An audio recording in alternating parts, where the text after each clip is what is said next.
Parfois, une histoire commence d'une façon et se termine d'une manière totalement inattendue. Imaginez une saisie de drogue, une saisie record même. Et si cette saisie n'était que le tout petit fil qui, une fois tiré, allait défaire toute une pelote de corruption au cœur d'une ville? C'est exactement ce qui s'est passé à Martigues. On décrypte ça ensemble. Tout part d'une question qui a de quoi laisser perplexe. On a d'un côté une énorme opération anti-drogue digne d'une série télé. Et de l'autre, on se retrouve au cœur d'un scandale de corruption présumé qui secoue une municipalité française qu'on pensait tranquille. Alors comment ces deux mondes, a priori si éloignés, ont-ils pu se rencontrer? C'est ce qu'on va voir. Allez, on plonge dans le vif du sujet. Et vous allez voir, le point de départ de toute cette affaire est tellement improbable. C'est presque un accident. On est en février 2020. Les douanes font une prise énorme. 3,3 tonnes de cocaïne cachée dans des bananes. Du classique, on va dire. Les enquêteurs suivent des balises GPS, ça les mène à une villa, ils trouvent des suspects, du classique là aussi. Mais c'est là que l'histoire prend un virage à 180 degrés. Pour tenter de sauver sa peau, un des mecs impliqués, Adelba, il lâche une bombe. Mais pas sur le trafic de drogue, non. Il balance une toute autre histoire.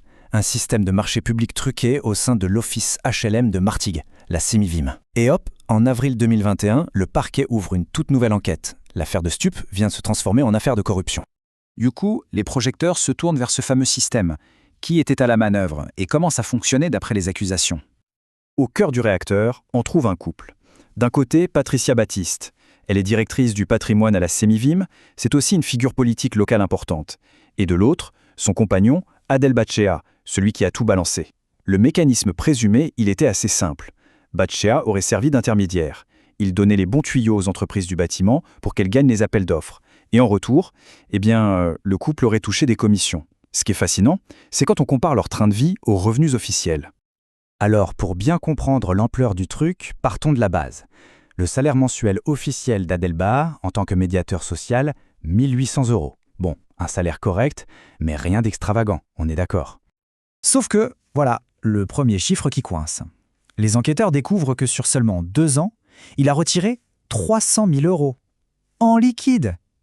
Là, déjà, on se dit qu'il y a un truc qui cloche, non? Mais attendez, ce n'est pas tout. Parce que le chiffre suivant est encore plus dingue. En une seule année, ce même homme a flambé plus de 700 000 € au casino. 700 000!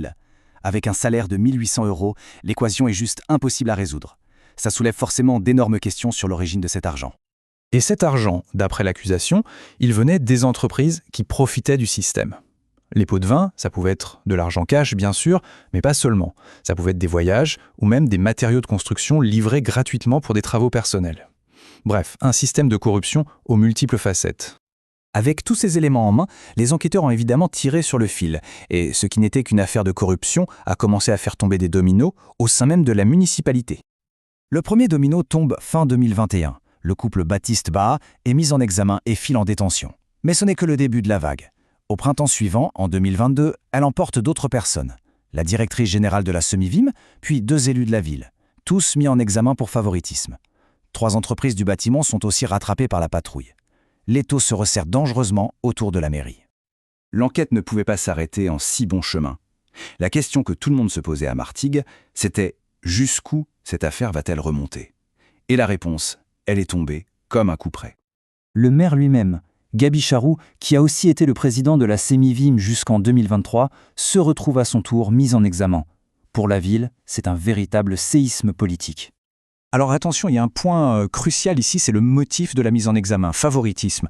En droit français, c'est très précis. Ça ne veut pas dire qu'on s'est enrichi personnellement, ça veut dire qu'en tant que responsable, on a, par ses actions ou même par sa négligence, permis qu'un candidat soit injustement avantagé en bafouant les règles de la concurrence. Évidemment, face à ces accusations très graves, le maire a réagi. Il clame son innocence et il affirme que l'enquête a même permis, selon lui, de démentir beaucoup de contre-vérités. En gros, il se positionne en victime d'une instruction menée à charge. Au-delà de l'enquête judiciaire, cette affaire a eu des répercussions bien plus profondes. Elle a mis en lumière une autre facette du problème, beaucoup plus humaine et tout aussi destructrice. Parce qu'en parallèle de l'affaire judiciaire, il y avait une autre guerre, plus silencieuse, qui se jouait à l'intérieur de la Semivim. Des témoignages, des procédures au prud'homme, tout ça a révélé un climat de travail décrit comme toxique, un climat de peur et de harcèlement. Derrière le scandale financier se cachait en fait un vrai drame social. Et les détails font froid dans le dos. Une ancienne cadre a porté plainte. Elle parle d'années de harcèlement et même d'agressions physiques qui auraient été commanditées par Patricia Baptiste. Pour son avocate, ce management par la terreur, il avait un objectif très clair, faire taire les gens pour couvrir les activités illégales. Et apparemment, l'ambiance n'est toujours pas revenue au calme, puisque même fin 2024, les syndicats parlaient encore d'un climat alarmant. Alors, si on fait le point aujourd'hui, le couple au cœur du système, plusieurs hauts responsables et des élus sont toujours mis en examen pour corruption ou favoritisme. Les entreprises impliquées, elles, ont payé une grosse amende pour clore les poursuites. Et le maire, lui, attend son procès pour prouver son innocence. Le volet judiciaire est donc loin, très loin d'être terminé. Et tout ça, ça nous amène à une question finale, bien plus large que le simple cas de Martigues. Cette affaire, elle interroge sur les risques qui existent quand la sphère politique et le monde économique local sont aussi proches, aussi imbriqués. Alors, est-ce que ce qui s'est passé à Martigues, c'est juste un accident de parcours, une malheureuse exception, ou est-ce que c'est le symptôme d'une faille beaucoup plus profonde dans le système ? La question, elle, reste ouverte.